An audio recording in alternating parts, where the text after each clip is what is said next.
One of the things I like about cooking is you can make the stuff you love yourself, and that's really what got me into it. Which is not it's an unusual thing for a man, but the recipe I'm doing today is a chicken tikka masala. I absolutely adore chicken tikka masala. I've always liked it. Didn't realise that it is actually quite simple to make. Unfortunately, it uses chicken breasts, which is quite expensive. But today, in my local supermarket, we've got chicken breasts on offer. Well, really reduced. So that's why we're doing this recipe.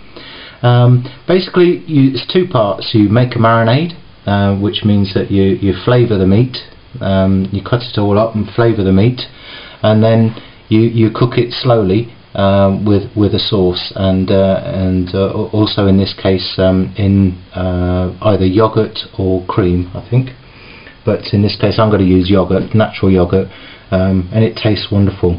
There is another version which is a lot drier, but that is a different recipe and different way of making things. Anyway, to the recipe. First of all, you need a bowl, because we're going to make a marinade, and into the bowl we're going to put our chicken breast. It's basically, it needs to be about 1 inch square, just the normal cubes. They're going to get a bit smaller when you cook them, so shrink, so don't do them too small, but yeah, sort of that size. You can see against my thumb, it's like twice the size of my thumb. Alright, put all those in. I did this earlier, save time a bit. Ginger looks like this, quite knobbly. It says to do 1 inch. Well, just beyond your thumb is almost 1 inch, basically the size of your thumb, and a little bit more. Ginger tastes lovely. It changes everything in the curry. It really makes it nice. Garlic cloves. Whoops, I haven't lost that. Well, I hope you know what a garlic clove is. If you don't, I'm sorry about it. I've chopped them all up. That goes in the mix, and then we carry half a cup of coriander. It looks like that. That's the leaf, and basically I'm using fresh because, well, this was reduced as well, as it happens. But yeah, you just very finely. And it tastes wonderful, and it smells great.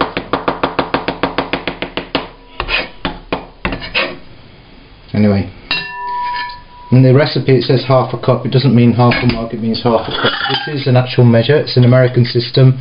Sorry Americans, but us in England, we don't understand this. We use weights and all sorts of other silly things. This is a brilliant way of cooking. And measuring, if you use, this is a whole cup set. So that's half a cup. It actually has it written in there as well, so it's very easy to use. Oops, sorry. A whole cup, and so on. It just goes down. Very easy way to measure anything, and particularly if recipes. I like recipes using the cup method, because, and I did abroad, because you don't always have scales, but you can always get hold of a cup and use the proportions, and it uses tablespoons and teaspoons and stuff like that as well. It's very good. That's by the by. Clearly I was born in the wrong country. Where are we? Salt and pepper. Well, just 2. That's salt. Pepper. I have recently been converted to grinding pepper. So there's a few. These are peppercorns, and I've been converted because it tastes delicious. Can't believe the taste. You don't have to really brush it too much.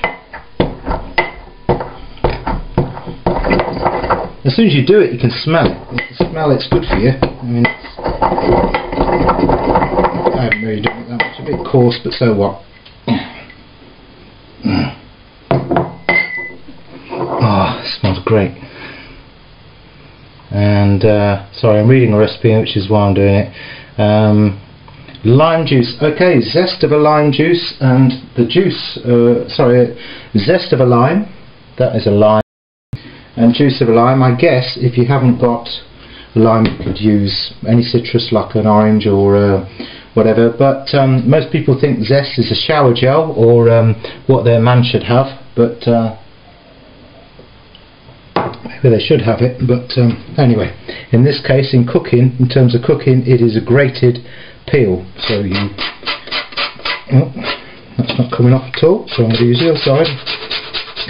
And you can smell it going. I'm going to basically get all of the outside. I'm trying to remember if I've washed this. Yeah, I have. I've washed it. All of the outside grated off. Now I'm going to cut the thing in half.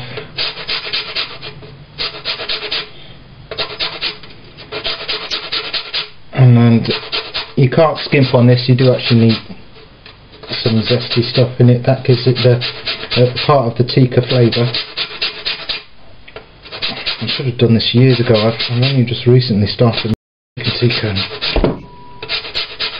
I really think of all those years I've had to buy it, and it's actually wonderful when you make it yourself because everything's fresh, of course. So, there you are.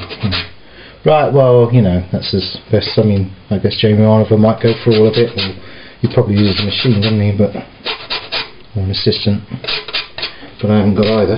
So, right, some in there. I'm going to pull out the rest. Great deal. It did say didn't work. Thinking I wouldn't get it. That's all that finished. The last bit is 1 tablespoon of oil, which this is a tablespoon, and this was oil. Vegetable oil, just any old oil. Special flavouring comes from the oil in this recipe. Mix it all up. You can see it's going around all the meats. You want to coat everything.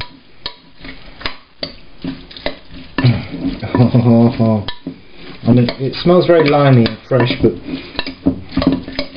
but not bad, not bad. Got to remember, there's lots of other stuff going in. We haven't even started with the curry and yogurt and lots of other things. There's onions as well. So anyway, this is just the marinade part of it.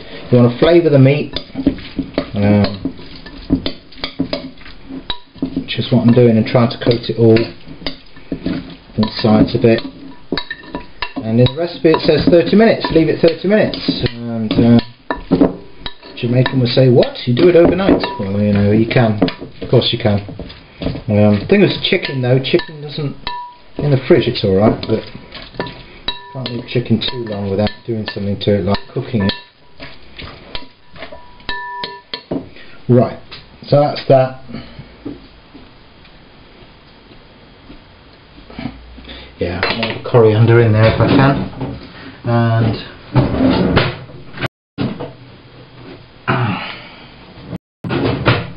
and cover it and put it in the fridge.